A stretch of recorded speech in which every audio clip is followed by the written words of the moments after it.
Kepadatan penduduk merupakan banyaknya orang atau penduduk persatuan luas.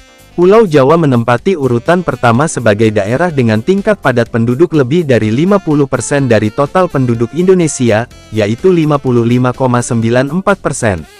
Sedangkan daerah dengan tingkat kepadatan penduduk terendah adalah Maluku, yaitu 1,17% dari populasi masyarakat Indonesia tahun 2020. Penyebab kepadatan penduduk, sarana atau fasilitas yang lengkap. Makin banyak dan lengkap fasilitas yang ada di suatu daerah, maka makin menarik penduduk untuk datang dan bertempat tinggal sehingga berakibat makin padat daerah itu.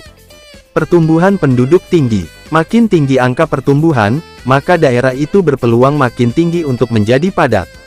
Keamanan suatu daerah yang tingkat keamanannya tinggi, makin menarik penduduk untuk datang dan bertempat tinggal sehingga membuat peluang yang tinggi untuk menjadi padat. Tingkat upah tenaga kerja yang tinggi. Suatu daerah yang tingkat upah tenaga kerja yang tinggi, makin menarik penduduk untuk datang dan bekerja serta bertempat tinggal di daerah itu, sehingga membuat peluang yang tinggi untuk menjadi padat.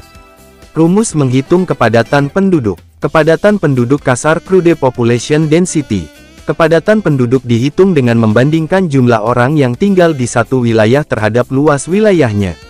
Rumus kepadatan penduduk kasar sama dengan jumlah penduduk dibagi luas wilayah. Contoh soal, hitunglah kepadatan penduduk kasar daerah D yang luasnya 160 km persegi dan jumlah penduduk 12.000 orang. Kepadatan penduduk kasar daerah D adalah 12.000 dibagi 160 sama dengan 75. Jadi setiap 1 km persegi di daerah D terdapat 75 orang.